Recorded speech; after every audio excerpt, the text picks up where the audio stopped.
All right, welcome to Weekend Series Reaction. I am your host, Stephen Willis, alongside Chris Muller. We're going to get into that in just a second, but I want to tell you right now about the Vault Society. That's the big push from the Ole Miss Athletics Foundation. That's a 5-year commitment of support. Membership starts at $5,000 a year, and there's a benefit chart on the site. We're going to tell you that in just a second. The gifts to Ole Miss between now and June 30th will receive triple points. Red points are non-deductible and go towards priority seating. Blue points are 90% tax deductible and go towards parking and non-home ticketed games. We got a pretty big one coming up Labor Day though on that one. That would be postseason bowl games, neutral site games. If you have any questions, you can go to give2athletics.com. Again, that is give2athletics.com. I also want to tell you a little bit about the rebelwalk.com. They do a fantastic job. Chris is just another member of the rebelwalk.com. Trevor Oxley has been on the show. We've had numerous people come by and do video hits from the Rebel Walk. So Evelyn and her team do a fantastic job. They provide a subscriber level experience for no money at all. All your investment is your time, and it's well worth it. So go to therebelwalk.com and check them out. Ole Miss went to Athens, took care of business. They're in position to host, which was the goal. They took 2 or 3 from Georgia. We're not really going to talk that much about yesterday's game. But how you doing, Chris? Doing great, Steven. How are you doing this Sunday? Oh, pretty good. Normally, this is not normally the time frame that people are used to, but some stuff came up and we had to push it back a little bit. But we're going to talk a little bit about the game.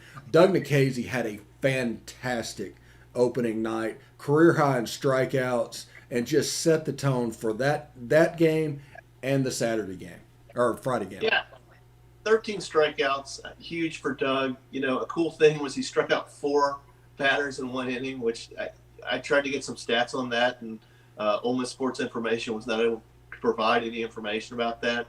I don't know if it's been done in Ole Miss history, but it was really cool kind of to see that stat line go up. 7 really, really strong innings from Doug. Anytime Doug's out there, really our offense doesn't have to do a whole lot to be really successful, and they did enough on Thursday night, put up 2 runs, and that's really all we needed. Doug went 7, and then Taylor came in and pitched the last 2 innings, and signed, sealed, delivered. As some of the announcers were talking throughout the week, it really never felt that close. It really never felt like the game was in danger. And so Thursday night, it just felt like a typical Doug day, something that we go out there, we expect Doug to shove. He did. We expect Taylor to come in and close the game down. He did. And we expect our offense to put up, 2, 3, 4 runs. They did. And we took the game from Georgia. So good start to the weekend, and, really fun to watch Doug pitch, obviously. Yes, and what I'm about to say is really nothing to do with Gunner, so nobody take it as I'm talking about Gunner in any way. But this team seems a lot more relaxed going through the weekend when they start with Doug as opposed to pitching him on Saturday. Yeah, I think we saw that early in the year, too, when Doug was the Friday night guy.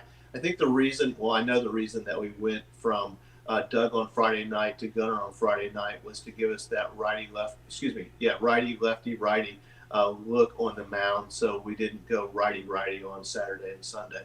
But yeah, I just think that's Doug's personality. Anytime I've ever been around Doug, he's just really a loose guy, and really just I think the team feeds off that loose energy as well. Yeah. Another interesting thing about Thursday was Elko drew his first start from his ACL tear. So that was really important, I think, from a psychological standpoint of the team to see their captain back in that DH role, which was really cool to me. I really didn't know how that was going to work if he got on base, but then he got on base on Friday night, and Bianco left him out there to run, and he tried to go first to third. It was a foul ball, but it was kind of nice to see him kind of stretch the legs out a little bit and do that. So Elko starting on Thursday night was another really cool story for me. Yes, and we'll just flip it over to Friday night. Has that home run he hit landed yet? I don't know. Derek Diamond's mom said it did land successfully out in California. So that's a pretty cool comment from Nancy. Yeah, I don't know if I've seen a person hit a ball that far in all my time of watching Ole Miss baseball. I honestly didn't. I just didn't see it land. It went so far into the trees and just kind of disappeared. Yeah, the Georgia announcers, I think, when on their home run call, they just said the score is now tied.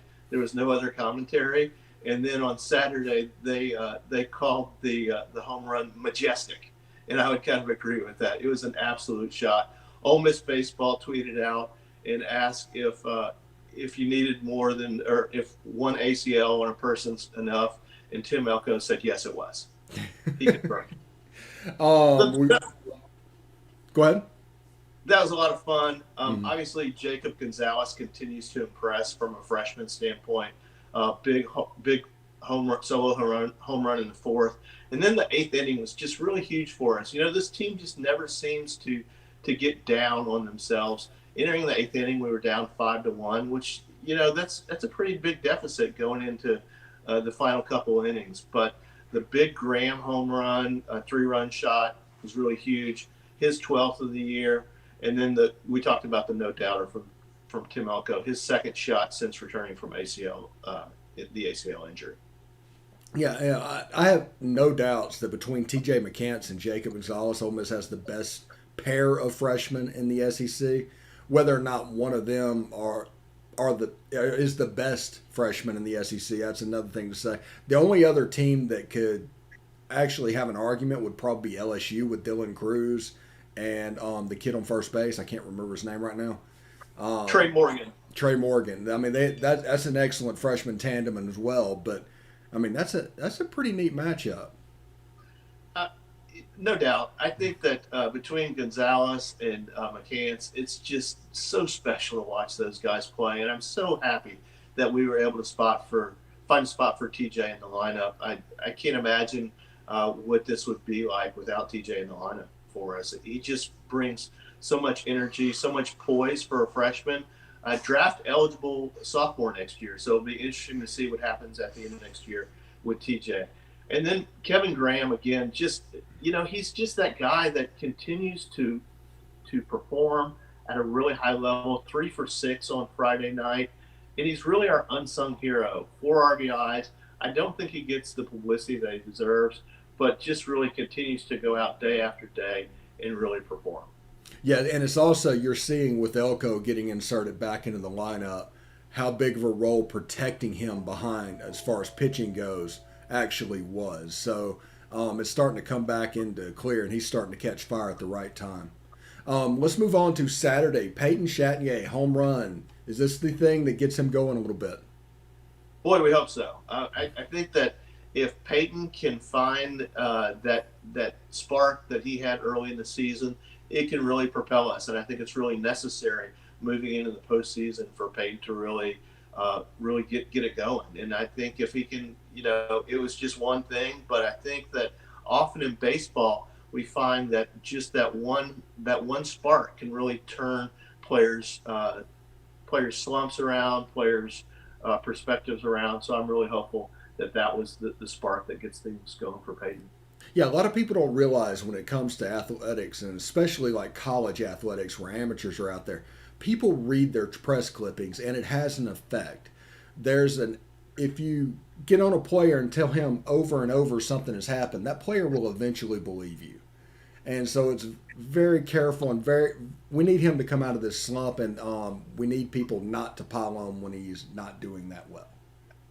Yeah, I mean, I think our players are really cognizant, and they really feed off of a lot of the energy from our fan base. So the more positive that we can be as fans with our players and on the internet, Twitter, Facebook, everything else like that, the more energy they're going to get from us, and the better off they're going to be overall.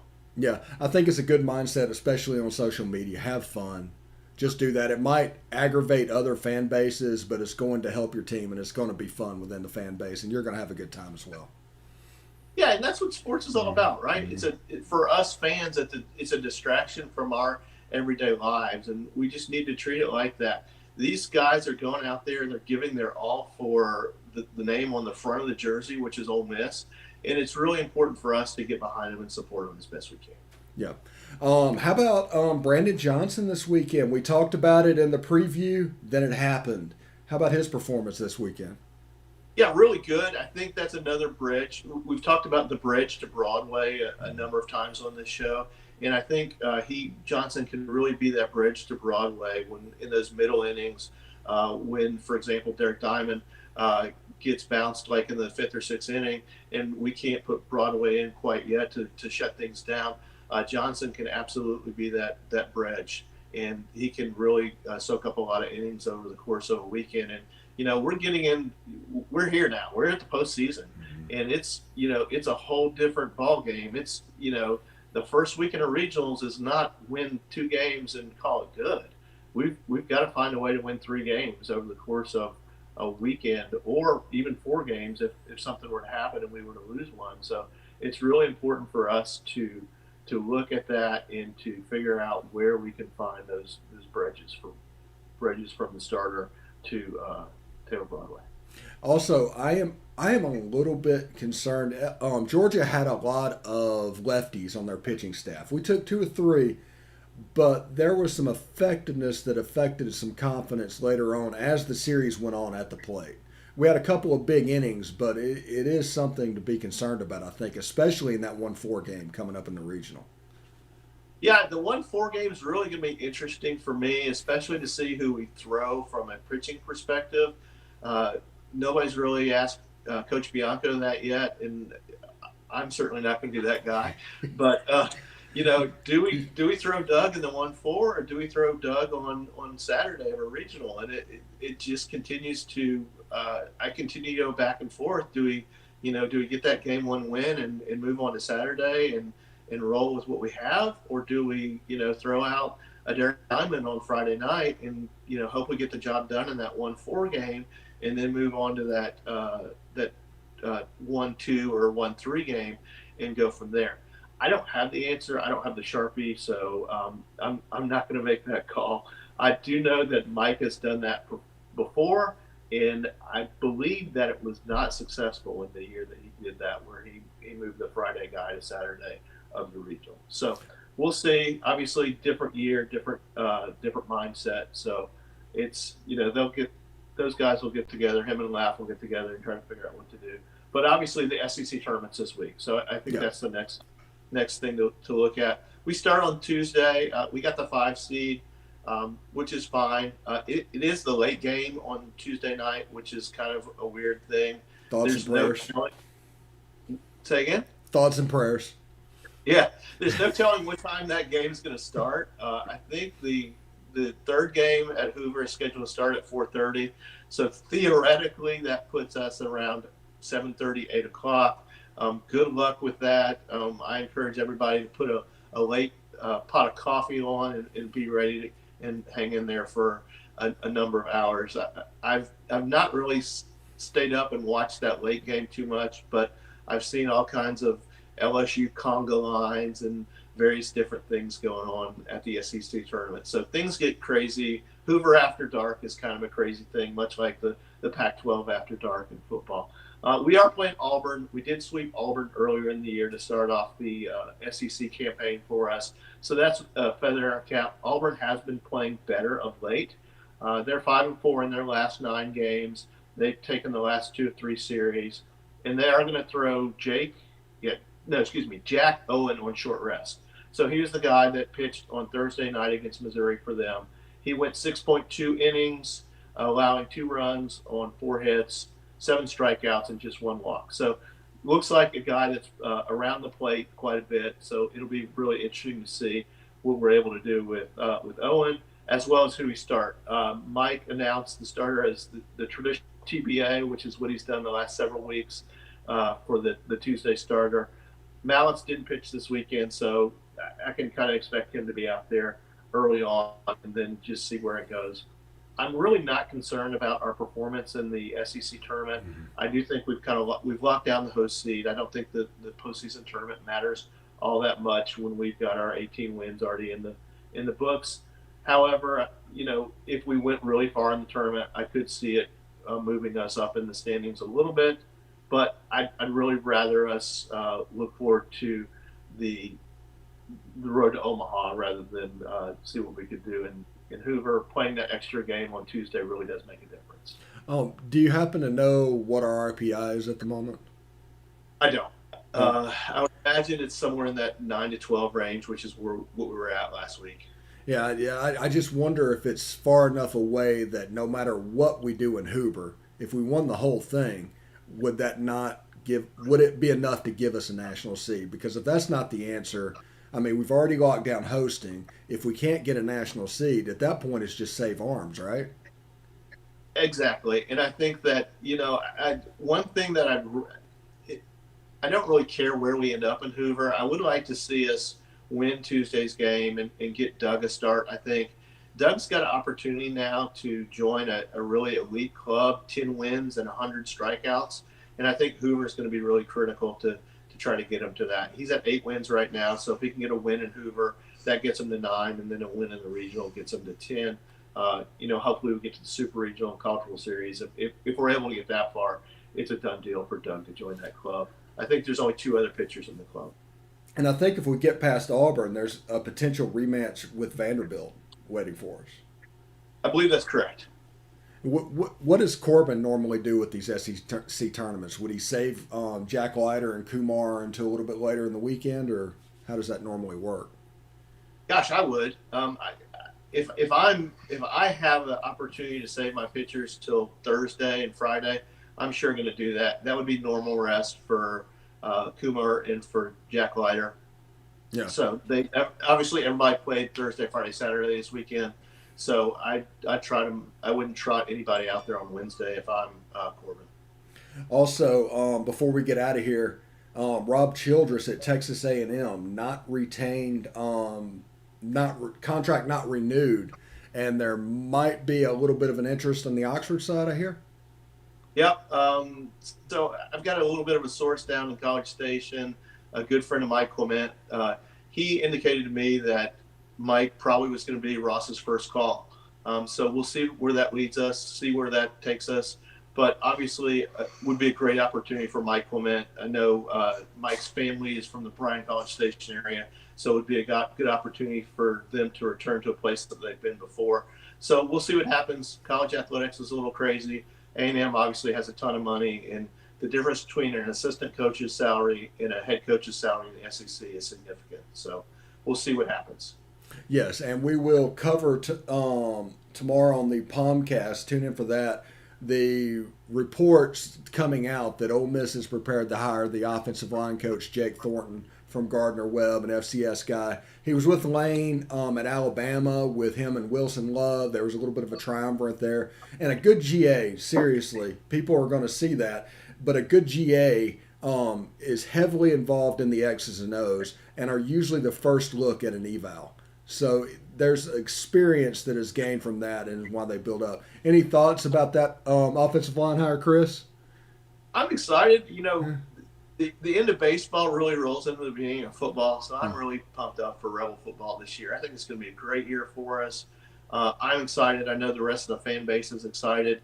The Grove's going to be open this year. Everything's looking to return to normal, and so I'm just really excited. I can't wait for football season to get here. I think we're right around 100 days is what I heard the other day on the radio, so just really excited. Can't wait to see what we're able to put on the field, and obviously a new offensive line coach is going to bring a lot of energy to that position. Yeah, I think we're at 102 days tomorrow because we play on Monday night. So it should be a lot of fun. But anyway, that is the weekend series reaction. Thank you very much, Chris, and enjoy this. And we're going to do a preview earlier, probably in Tuesday. And whenever this ends, we're going to try to get together to do a SEC tournament reaction and do the same thing kind of for the regional reaction. So this is far from over, but the schedule becomes a lot less set moving forward. Yep, I'm excited. SEC tournament looks to be a blast, always is. The announcers are going to be in person, which they're really excited about. Kyle Peterson was on SEC Now yesterday, and he's jacked to get to Hoover.